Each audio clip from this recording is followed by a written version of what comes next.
everybody. Welcome to another episode of The Women Your Mother Warned You About, brought to you by Sales Gravy and Sales Gravy University. I'm Gina, Master Sales Trainer at Sales Gravy. And hey, if you are looking to up-level, we are in Q4 right now. Go over to salesgravy.university. Check out our courses, almost 300 of them.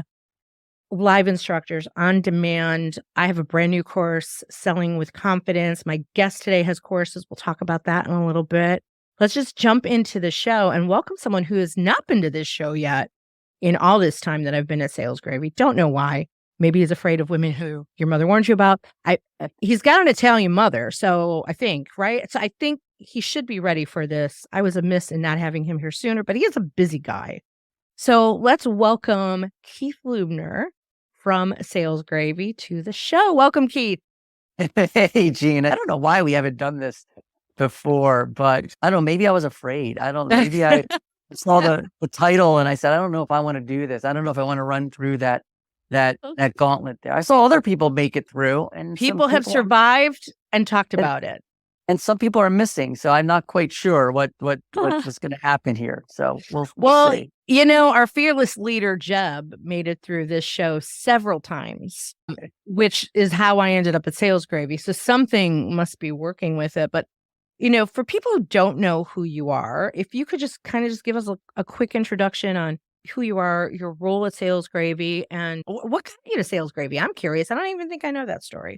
That's great. Okay. So for those that don't know me, I am the Chief Strategy Officer, Executive VP of Training and Consulting at Sales Gravy. Basically, I sit on the training and the consulting side of Sales Gravy, and I have a whole cool, wonderful team of trainers that deliver just awesome, exceptional great customer experiences. They go the extra mile in delivering training around all the content that Sales Gravy has, from the classic fanatical prospecting courses to business outcome selling to delivering customer EQ and everything in between there. That's where I sit. I sit on that side of the business. Now, how I got to sales, it's a kind of an interesting question. How I got to Sales Gravy. I've had a couple companies myself, a couple consulting firms. I grew up in the technology arena. And about 20 years ago, I started one of, if not the first, I could say this because I did research at the time. I didn't find many. There probably was some out there. So I'll say pretty close to one of the first channel consulting companies out there. So I would help technology companies develop channels, indirect channels, reseller channels, distribution channels, from strategy to enabling those channels. And that's where I got to meet Jeb. Jeb and I were collaborating through a mutual friend of ours. His name is Ken Thorson. We were all collaborating on a project one year and doing a workshop all together. And we frankly just hit it off. And we made the comment to one another almost at the very same time. We said, we just want to be around people that we like and that we can do business with and that we're going to have fun. And so Jeb and I just started collaborating more and more. And eventually what essentially happened is I folded what I was doing into Sales Gravy and took on this role, and the rest is history. We've been just catapulting forward ever since. So it's a lot of fun, and I get to work with people like Gina. I get to interface with people like Gina and hang out with people like Gina, and I like that. That's me. I'm a people person. I'm very empathetic, and that's the best part of the role that I have. Yeah, and you and I have that majorly in common, the whole empath piece of things. Yeah. And sometimes it's a detriment to me, Gina, by the way. Likewise. Sometimes I'm too empathetic and I have to, and it's hard for me to do this. I have to put my manager hat on and have tougher conversations. And I can't stand that because I'm at the age right now where I just want to do good work, hang out with fun people, do good things and all of that. And I'm so tired of the stuff that doesn't contribute to that. So It's difficult for me because I sit on that side and I got to move sometimes the other way. The good news is, Keith, you've never made me cry. So, okay, there you go. But just a little feedback for you. So cool. I think I've made it then. That's good. So yesterday I messaged you and I said, hey, what do you want to talk about? And I always want to know what my guests want to focus on because I want to make it about them and spotlight them. This is a big thing that we talk about in improv, put people first, put them in the spotlight. And your response was so simple because it was simple. because your one word response was simplicity. And I just looked at it and I'm like, I don't even need him to say anything else about it. And you made one other response about like how much we could talk about that. And I'm like, simplicity is just such a simple, intriguing concept to talk about. And I'm just curious, what motivated you to want this to be the topic? Oh, wow, boy, we have 5 hours, right? So, okay, we have to Exactly. Yeah. so, well, when you really think about it, and I try, and it's difficult for people to do this, but whenever you look at things in a very simple manner or do things in a simple manner, you tend to have greater outcomes or better outcomes when it's really simple in nature. And it's with everything. When your relationships with your family are simple, they're not complicated, they're not full of drama and all of this stuff, you feel better. When you overcomplicate in business processes, the brain hates it. The brain, and studies show this. This is why I said, let's talk about this, because studies show when you overcomplicate things, the human brain it runs for the hills. It Mhm. can't stand the complexity. But when you make it simple, people lean in and they have a better experience. So when you think about like what we do here at Sales Gravy, right? We train people to sell. Let's not overcomplicate this, everyone. Let's not think like there's some magical way of doing this and it's going to take all these algorithms and all AI and all this stuff. Let's not overcomplicate it. It's at the end of the day, it's really simple. You're connecting with people. So just connect with those people. Pick up the phone. Here's how you do it in a very simple way. Don't overcomplicate it. Don't try to be witty or logical or this. Just make it simple. And when you make it simple, you win more. Think about all the great sports teams that are out there and the ones that are winning championships. Like the baseball playoffs are happening as we're recording this. Go And I know because your husband is a big fan of the Phillies, and I'm here in Philadelphia, right? Yeah. So, but when you really look at how these teams made it, they did very simple things really well. They did the basics really well. They were simple in their approach. Throwing, running, football teams, blocking, tackling, no penalties. It wasn't like this trickster play that they were doing to win the games. All the little things. So they got simple with it. I think that's what we need as a society is we need to really get back to, let's just be simple in our approaches with people. Let's not try to think about a situation and overanalyze it and try to overcomplicate it and use big, super duper big words and people and all that. Just be simple in our approach because people like that. I like it. Why do you think some people overcomplicate it? What's your thoughts on that? Because they want to feel important. Yes. And they think that, I think about it. Why do people use big words? Because they want to feel important. They want people to think that they feel important. But every single time they use big words, the opposite effect happens. The person on the other end goes, I know what you're doing. You're trying to sound more important than what you are. But when you use a simple word and you use simplicity in your approach, the person on the other end takes it better. They walk away going, wow, that was a really great conversation. That was a really great interaction I had with them. That was a lot of fun because it was simple in our approach. Yeah. We talk a lot about flexing our styles at Sales Gravy, right? Flexing the styles to the people that we're talking to. So what are your thoughts on that when it comes to, right? I may use big words with people that I feel like want to hear big words, even though it might not be my style, but I know it's their style. What do you think about that? It's interesting. So there is a time and a place for this. It's why those words exist, right? You need to use them here and there. If it's to your point, if the person on the other end is somebody that uses those and they thrive on that and they desire that, if you're in sales, your mission is to get the sale. So what do? You simply become a chameleon. You become adaptable. Yeah. You just kind of flex over it. Adam Grant writes about this. He did studies about this. And he did studies about the power of adaptability. And he actually looked at personalities of salespeople. This is really interesting. And I'm writing the book down. Yeah, the introverts, and he actually equated it to how much they made per hour. Gina. This is really cool. So the introverts in sales made about $120 an hour. This is across multiple industries and across all of that disciplines and what have you. And then the extroverts in sales, those people dressing for success, running out there, boiler room sort of mentality, things like that, they made $100 an hour. Mm. It's not even a Starbucks latte difference when you look at that, right? And then Adam uncovered in this study a third category that is flexible and adaptable, category called an ambivert. Yes. And that person is chameleon-like. That person, to what you just said, they go into situations and when they meet people, they automatically flex their personality to that person's personality. They're chameleon-like. So in your case here, if the person is using big words and everything, they may not be using big words, but they get, again, it's very simple. Think about this. All they do is they don't try to force their personality on that person. That's a very complicated process and you never win that process. What they do is they simply say, oh, you're that way. I'm going to be that way. Mm-hmm. And then they flex. Yeah. That person made over $208 an hour, significantly more, right? And all it was, and think about it, it's just simple. It's I recognize you, I flex to you in a sales situation. Yeah.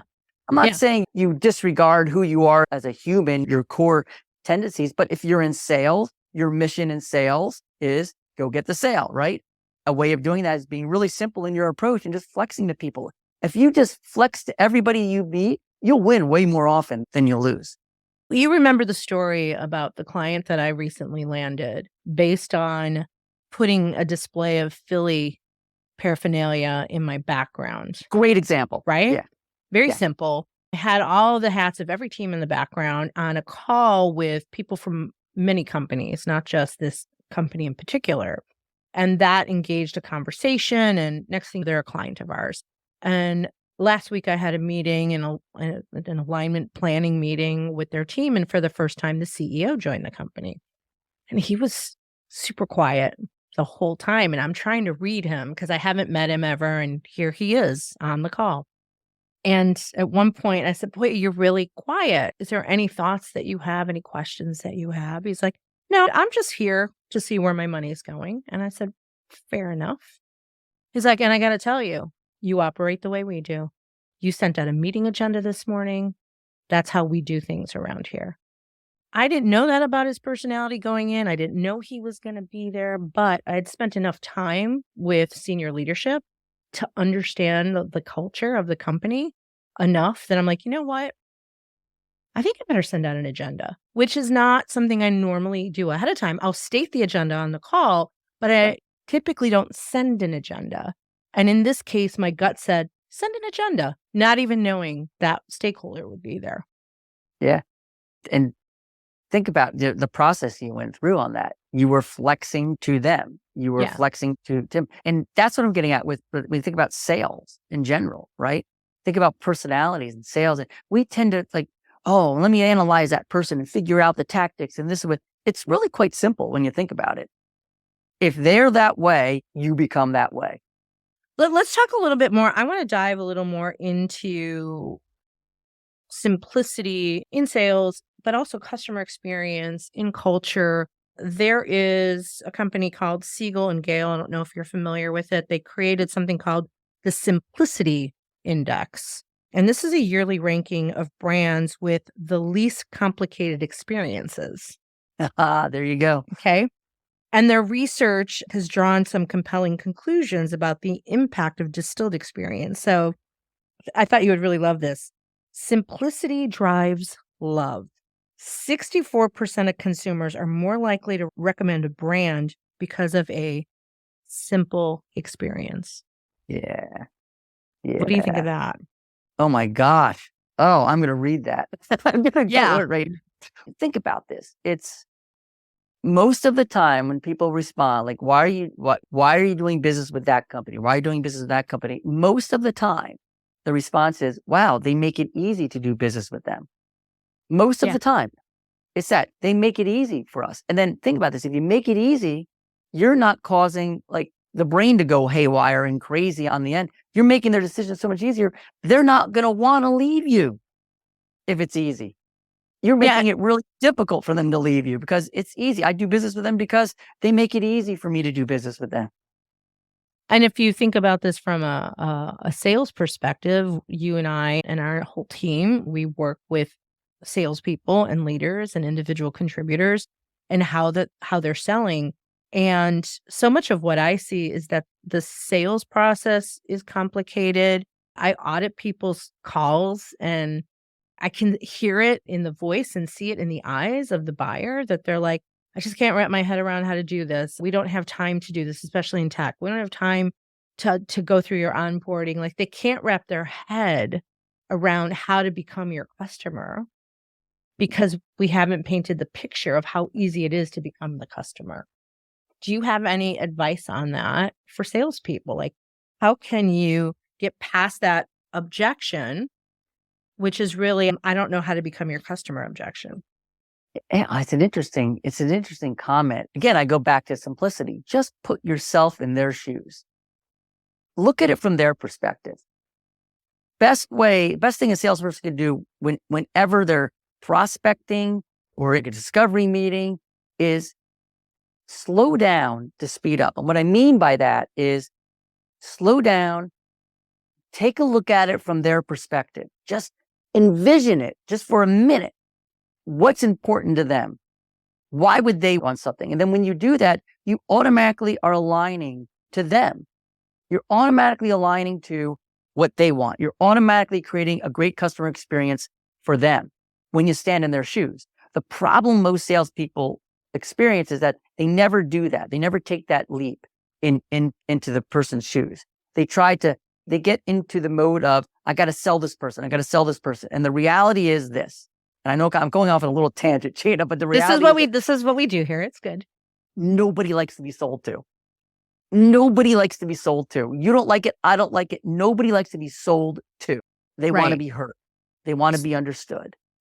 I've got some opinions on that. I want to hear your opinion on this, on how to simplify this. I see it happen too.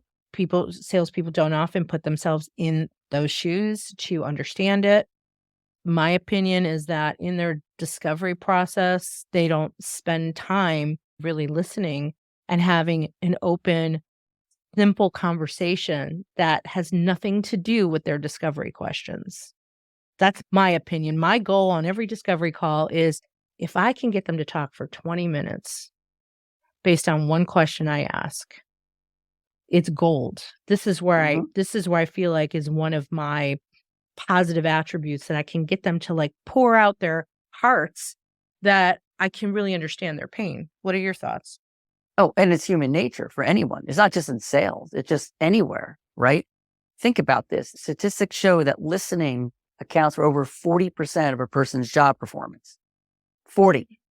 Listening alone. By far the biggest trait. By far. Yeah. So you're dead on with that. This is what we tell our team the entire time. When we're engaging, listen more, listen more, listen more. Ask a question, listen more, pause, listen. That's sales teams in general. If they just do a little bit more listening, they'll win more business. And yet so many don't. And it's not like this is some kind of rocket science kind of skill set it's like a really simple, basic human thing to listen. That's my point. Right? Get down to a very simple element here. Yeah. It's not rocket science. It's all you're doing is you're listening to another person. Yeah. You're not trying to convince them. You're not trying to twist their arm. You're not trying to, they don't want to be sold to.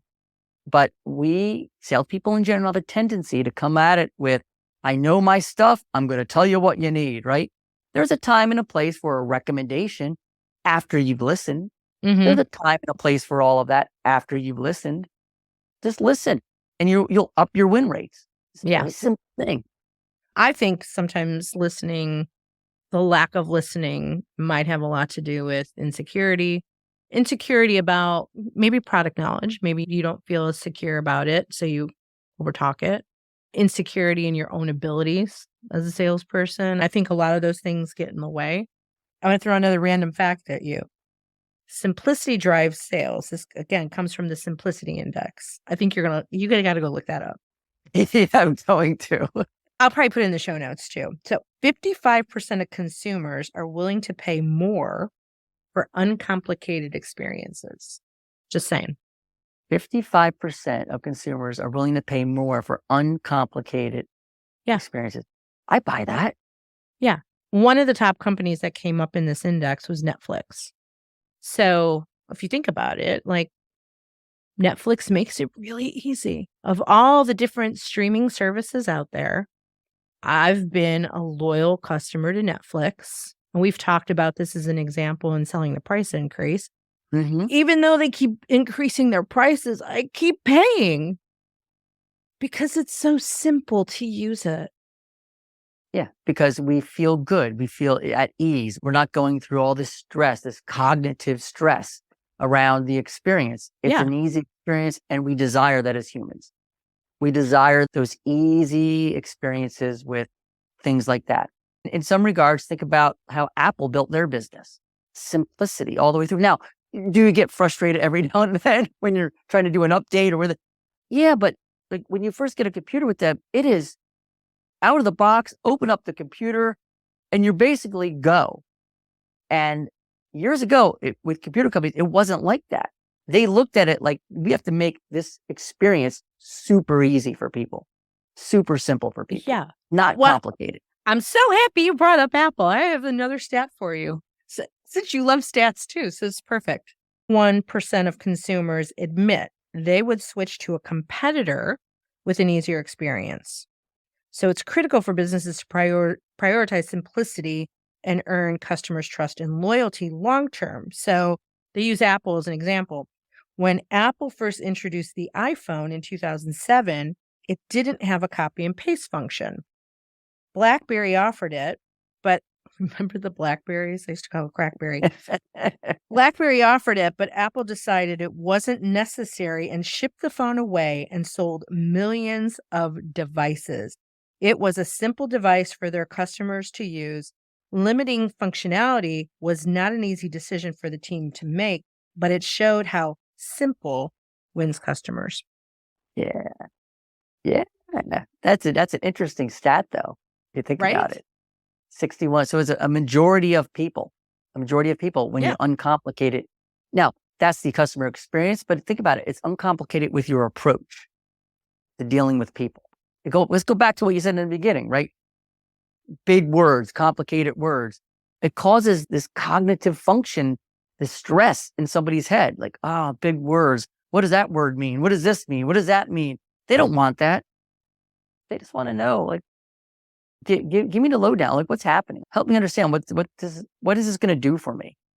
I got to tell you a funny story. This is a story I want to start practicing to use in different training scenarios. So I'm on the road last week. I go to pick up my car from a car dealer. I won't name names, but I'll just say it hurt me a little bit. And I go to pick up my car, and I had confirmed it ahead of time. Because I actually tried to change the dates on it. I paid for it in advance. I go pick it up. I'm in the middle of nowhere. I have a 90-mile drive to make. And they're like, "We're sorry. We can't give you your car. You're on the do not rent list." You're on the do not rent list. Which, by the way, do not rent, DNR.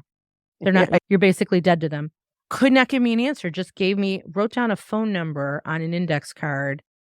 "Ma'am, please step out of line and go call this number." And I'm in a small town at a small airport with a 90-mile drive to make.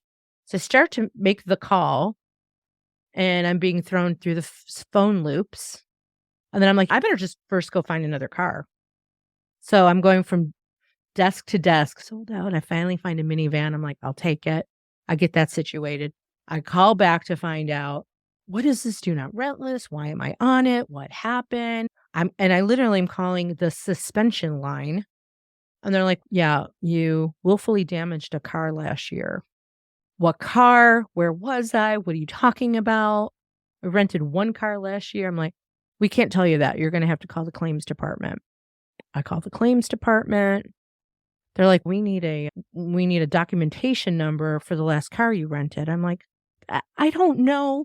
Like, they literally kept sending me through these loops and nobody could answer me. And I'm like, this is maddening. And I call my husband and I'm like, he's being a cop and investigator. I'm like, could you go figure out why I'm on the DNR list? It doesn't matter at the moment.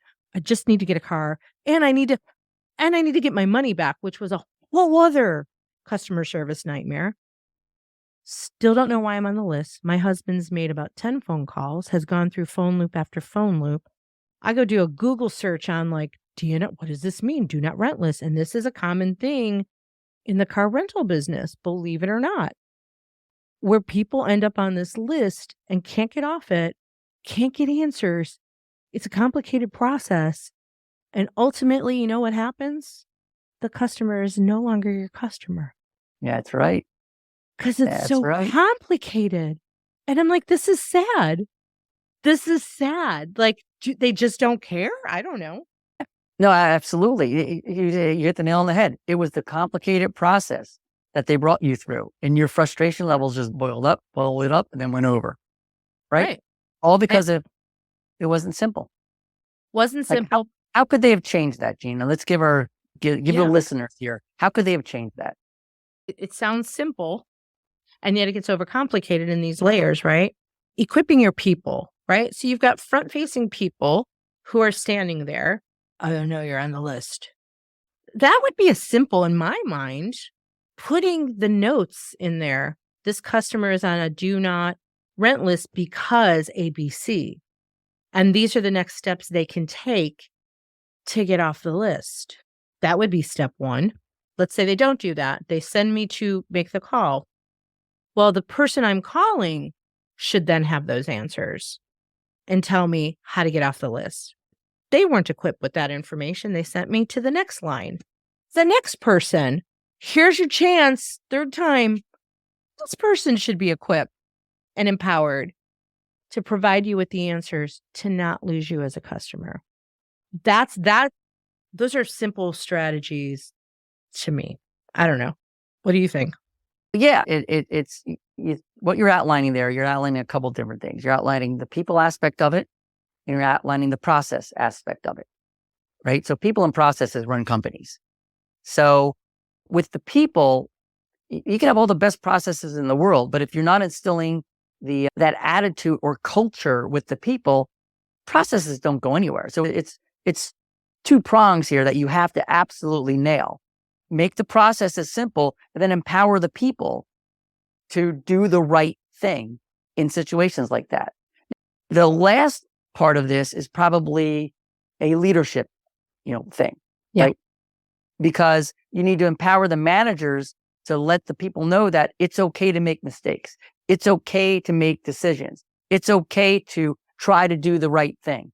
And you want to encourage that. You want to encourage the failing. I'm reading this great book, and I can't remember the darn name of it right now, but it's a great book around failure, learning from failure. In fact, I'll have to it's up on my desk in my office right now. Is it fail fast? Maybe. It's along the lines though, but it's so incredible because it talks about different types of failure. And there's failure that is big time failure. So think of and the author calls it a certain thing, but think about it's like a complex failure. Think about like the space shuttle, and in back when the space shuttle blew up 30 years ago, whatever. That's a massive failure.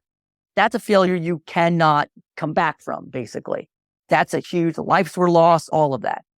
That's a big complex failure. But then there's little failures that you always can come back on, and always come back from, and you learn from. What you're talking about is the little failures. If the person makes a decision and messes up a little bit, what's going to happen? You're going to be happy, right? You're going to, because somebody's listening to you. Yeah. And they didn't do the right process. They learn from that process and they grow from that failure. And now that's a concept of, when you think about it, you learn a lot more from your failures than your successes. It's because when you fail at something, you become myopically focused on correcting that in the future. Therefore, you put a lot of emphasis on it. When you just win at something, you're like, you don't look back and say, I learned from it. You're like, I won.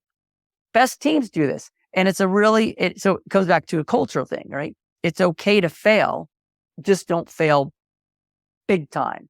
And then you have to outline, what does big time mean, right? And then everything else is okay. Yeah. And maybe also from a leadership perspective, now you and I are big on this, like creating a customer experience, right? An amazing customer experience is when you're like, hey, you're on the do not rent list. These are usually the reasons why I don't have access to all that information about you.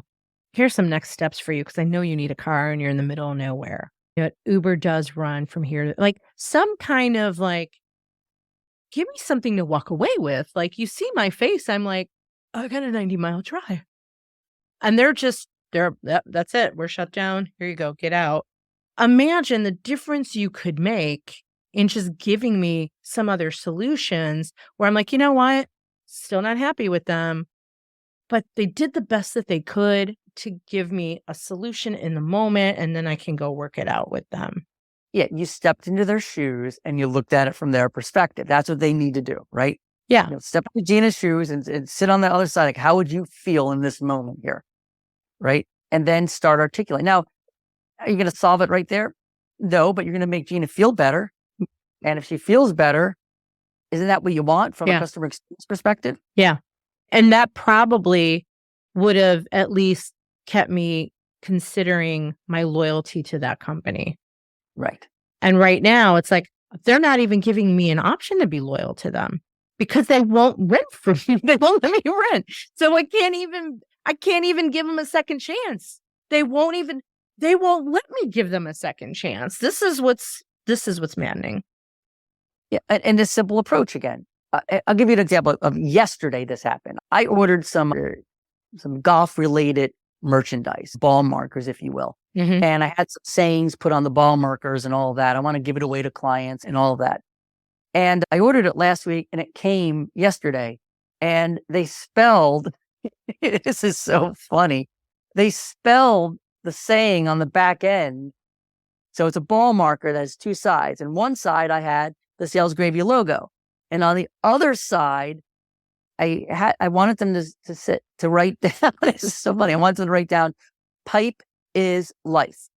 So it's a cool marker. Like one side logo, one side pipe is life. Pretty cool. It's a great saying we have here at Sales Gravy. And it's so true. I get the markers and I'm like a little kid. I'm opening up the package. I'm like, I can't wait to send this out to clients. They're going to love this. They're going to love it because a lot of them are golfers and all of that. And my son was my son was visiting. He was in the other room. I go, check these out. And he looks at him and he starts laughing. Why are you laughing? Like, they're cool. He goes, Dad, read it. And I flip the marker over and it says, pike is life. Yes. All these markers. Pike is life. And my son goes, do they like the fish, Dad? Do they true story, right? Like the fish. I'm like, oh my gosh, you're right. And every one of them, you're right. So I got to get on the phone with them, right? So I walk into my office, I get on the phone, I call them up and I've ordered from them before. And I get to my rep, his name is Ryan. He's like, hey, Keith, how you doing? Did you get yourself okay? Yeah, I think we have a problem here, Ryan. He's like, what's the problem? I said, here's the problem that I told him. He goes, that's a problem. He goes, that's a problem. 45 seconds. It was resolved. Talk about simple. It wasn't, oh, we have to go, let me show you the proof of the logo and blah, blah, blah, blah, blah. It was, this is what you want. I go, yeah, it's easy to say pipe, not pipe is life. He goes, all right, gotcha. We're going to ship that out right away for you. A minute later, I get an email saying, just wanted to confirm pipe is life. Had a little logo on there, pipe is life. Just respond back and we're good. Responded back. It was probably in total about 3 minutes, I would imagine, between my phone call, my conversation, his correcting it, and the email back. Now talk about a big snafu. Like they messed up. And all they said was, we're going to take care of it. It's on us. We're shipping it right back out to you. Nothing like extra charges, nothing like send it back to us, nothing like, what are you going to do with Pike is Life? Like, you're not going to do anything with those. Right. Nothing around that, right? Nothing around that. You could use them and go hit them into the water. So like for another time. I'm going to go like to my friends that fish and go, here you go. Exactly. You're going to like put Pike is Life. Like, yeah, you like Pike, you like fish, Pike is Life. It was the funniest thing. But again, simple. They simple. Like the resolution was simple. He heard me and corrected it. So simple. And there's some great companies out there that really practice this culture with their teams as well. I spent 3 days at Zappos.com a few years ago and I attended one of their culture camps because I wanted to see how they do what they do from a culture perspective, because they are amazing at culture and how they recruit and retain employees. And I got to shadow employees and watch them interact with customers who call and say, my shoes didn't come. And the employee saying, no problem. I'm going to send you a new pair and a coupon for a free pair of shoes, and very seamless, and get off the call. And I'm like, I'm sorry, I'm really jaded here. Like, how do you know? How do you know there were no shoes in the box? Like, how do you know they're not lying to you? And she's like, it's not my place to ask that question. All I know is that the mission of this company is to give the best customer experience. And core value number 3 says, and I was like, that's amazing. Yeah. Yeah. They live that life, which kind of brings us full circle to training your people on these systems. Yeah. It does. It brings us all the way back to my response back to you yesterday with simplification. And simplification is the basics with anything. And I don't care what you're training, but if you get really good at the basics of anything, you win the majority of the time. Yeah. The basics always win. If you get really good at the basics, they always win. Every now and then, it could be like this. Think about sports, right? Every now and then, it could be this complicated, like flea flicker of a football play or whatever, and they win the game. They run the band over, like every now and then. But it's such an outlier. The basics always win. It may be boring, but the basics always win. I'm happy you brought up boring, and I'll leave this kind of as a final thought. I'm in the middle of reading a book called Mastery by Robert Greene. And he talks about the importance of focus on the things that you do. Focus to the point of you're bored with it, right? And some of us get bored really easily, and we need the next shiny thing. But you can't master anything unless you practice it over and over and over and over again. And as bored as you get with it, what you don't realize is that you're actually mastering something and becoming excellent at something. And it's not like I didn't know it, but I don't know, it hit me over the head of like, when I get bored with something, just keep it simple. And I think about that too with some of the training I do. For a while, it felt like a little repetitive. And now I'm like, I love this because I've mastered it, not fully mastered it. I tweak things. I always want to look at making things better. But the more I do certain types of curriculum, the repetition of it is what makes me better. Here's what it also does. And I found that too, is it gives you confidence in order to make the experience better for people. So when you focus on the simple things and you're repetitive and it may be boring, but you inject yourself with the confidence so that when you get into and we hear this all the time, don't we, Gina? Like, that was a great experience. You flexed to my company. You made it about us. You did this. And it's not like we did anything out of the norm with people. It was, we have practiced this and we're in the delivering experience and we're able to have the confidence to flex and bring. Our founder does this brilliantly. That's one of his superpowers is he's able to flex in that moment with people and really pull out something that's super impactful. They walk away going, wow, it's because of what you just said. We practice it, the confidence comes across, and we're able to pivot appropriately. Everybody on our team does that. Everybody on our team does that really well. Funny story, and we'll wrap up. So years ago, which is what led me to Sales Gravy, Jeb had been on my podcast a few times. And then my producer reached out to his people and got me on to his podcast. And so I don't know if you ever heard this story. So he shows up, he's in his studio. I'm in my studio. It wasn't a studio, but I was podcasting where I was podcasting from. He's getting all prepared and right. I didn't work there at the time. I don't know what's behind the smoke and mirrors. And he's put his mic on and he's like, all right, I'm ready. I'm like, I'm ready too. There's like a standoff. He's like, who's interviewing who? Am I on your show or are you on my show? I'm like, Jeb, you were just on my show 2 weeks ago. So I'm on your show. And he goes, how did you get on my show? Nobody gets on my show. I'm like, I don't know. I guess I'm good in sales. My people talk to your people. Here we are. And he's like, okay. He didn't prepare for it because he thought he was being interviewed, right? Right. And now here he is, that man in 2 seconds, ready to go.